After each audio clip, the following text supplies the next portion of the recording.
Hello friends, Heidi here from Rain Country. God is good all the time. And I'm here today to talk about the benefits of raspberry leaves. So this is going in my long playlist I've been working on for over 6 years, where I'm doing profiles on various different herbs and more. And a lot of these are things you're probably already growing or grow wild around you. So obviously a lot of us grow raspberries because, well, we love raspberries. They use the fruit to make all kinds of great things like raspberry turnovers and raspberry jam. And of course, raspberries themselves have a lot of great nutritional benefits. But I do like covering things like this, the things that we are less likely to think of. So I have a video on grape leaves and strawberry leaves. And I know a lot of people already know about some of the benefits of raspberry leaves, but maybe not all. I will also be covering down the road blackberry leaves and I think blueberry leaves as well. These are all edible and you can use them to make teas and more.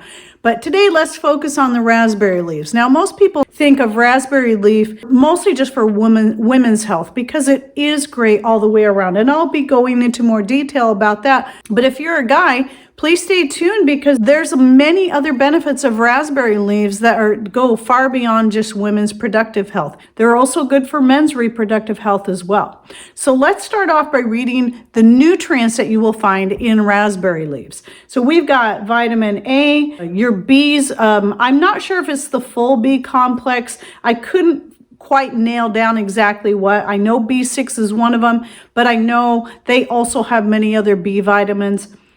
C and E, and then also phosphorus, calcium, iron, potassium, magnesium, and then you've got your different flavonoids and antioxidants that are just excellent, that help give it these different medicinal properties. So I want to point out one thing though before I move on, and that is the fact that potassium, magnesium, and calcium are all found in the raspberry leaf. So a lot of people have been hearing about how you shouldn't be taking calcium supplements by themselves. It should always be combined with magnesium. Well, when you're eating foods and herbs in their whole form that are already high in calcium, you're almost always going to find one or more of the other two, which is magnesium and potassium. And these are always best when used in conjunction with each other. So whenever we're eating foods or consuming foods in their whole form, you're going to find these different minerals and vitamins together already and as they should be consumed. So generally speaking, supplements aren't necessarily needed if you're eating all these foods. Sometimes they do have their place. And yes, I do take supplements depending on the time of the year, such as vitamin D3, because we get so little sun here that during the wintertime, I can tell when I need that extra boost. So let's first cover just some of the benefits that raspberry leaves have to women's health, and because they are known as a uterine tonic. So as I'm talking about pregnancy, it is important that each woman study this more specifically for themselves, because there's a little bit of crossover here where the raspberry leaves, though they are a great tonic for the uterus, and they can actually help later in pregnancy. They can really help with good contractions, just making everything smoother, and help preventing late pregnancies, to help keep it on time. That very aspect can also possibly cause miscarriages earlier in the pregnancy, though I came across one place where it said it can prevent miscarriages. So those 2 points seem to contradict each other. So if you're in an early stage, your first trimester of pregnancy, I would be very careful about using the raspberry leaves and do some more research on it before you do. And also during pregnancy, it can really help ease morning sickness and also prevent excessive bleeding after delivery. And while you're nursing, it's going to help increase your milk production. And during labor, it can help ease the labor pains. And with all that in mind, that means this is also very helpful for women of childbearing age through the whole time. As long as you're still having a cycle, raspberry leaves can be helpful at easing your PMS symptoms, in particular the cramping. And while I didn't find this specifically listed, typically what you'll find is any kind of herb that's good for pregnancy or PMS is also helpful in menopause. So it might help ease some of your symptoms of menopause. Now, moving on to some other things. I did already say this is also very helpful for men's reproductive health as well. So it's not just for women. It's not just a women's herb. It's also great for improving your skin health and easing dermatitis. It's helpful for weight loss and is a natural diuretic. It helps to detoxify the body and is great for respiratory health.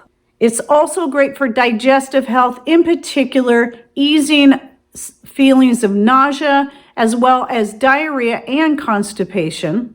It is naturally antioxidant, anti-inflammatory, and very calming to the nerves, and also can be used as an eye wash to help cure conjunctivitis. Now, for uses, the most common way it is used is as a tea. So anytime you're making an herbal tea, it's always best to look at not heating it too much. Don't simmer your herbal teas. What I do when I make an herbal tea is I have my silver teapot that I'll put my herbs in, I'll put the water in, and then I'll just bring it up to where it's really hot but not boiling, and then set it to where I can keep it warm until I'm ready to use it and just allow it to steep. You never want to boil or simmer your herbs because you can destroy the medicinal benefits and the nutrients therein. Raspberry leaves are one of those that would fall into that. When we're talking about things, woody things like cinnamon sticks, whole cloves,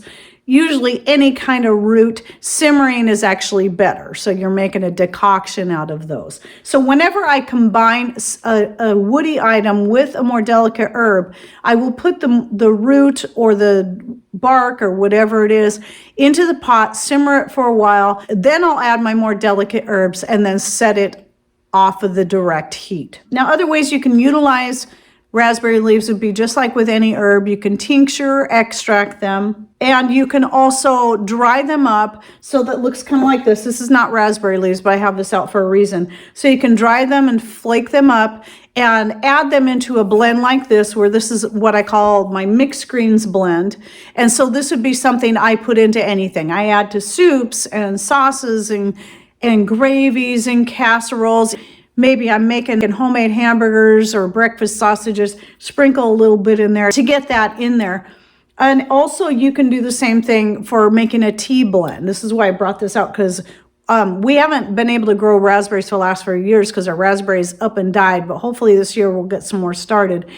But when I was collecting raspberry leaves, I was making a tea blend with the raspberry leaves, some yarrow, and some mint and other herbs from the garden. And I'd do the same thing. I would just flake it up like this. The other thing you can do too, though, is you can powder it up and then use it in smoothies and anything else. Add it to whatever it is you want. Same thing. You can use it just like I use this, except for it's in a powder form rather than a flake form. I prefer it like anything like that. I prefer having it in flakes. But if you're adding it to a smoothie, having it in a powder form would be easier. Or even one of the things I've started doing to get away from taking capsules is if I have powders like moringa powder, turmeric powder, or something that I don't necessarily want to cook with, but I want to take it, and I especially want to keep it raw, I will then just add it to some leftover tea from the night before that's cold, and just a little bit, put in like a half teaspoon or whatever it is I'm taking, and stir it around real good, and then just swig it down like I'm taking a tincture or an extract. And that's one way that you can take any kind of herb that I'm finding makes it a little bit easier when it comes to herbs that maybe you don't like the flavor of, you don't want to add it to foods, or you just simply want to keep it more raw rather than cooking it. The turmeric I add to my coffee, so it does get heated, because turmeric's actually best if you heat it. So anyway, that's another way. If you don't like drinking hot teas, you just want to get it in you and get it a lot quicker and keep it raw as possible, then just powder it up, swig it down. And remember, whenever you're dehydrating herbs, you should always be dehydrating at as low as 95 degrees up to 110 at the very highest.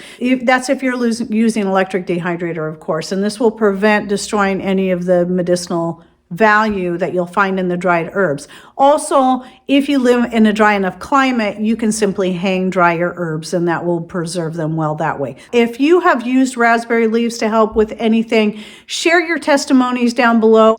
And also, how have you used it in the form of teas, tinctures, or simply adding it to foods or smoothies and so on, so that people can learn from you as well. And don't forget to check out the full playlist I'll be putting in the description box down below. And thanks for watching. Take care and God bless.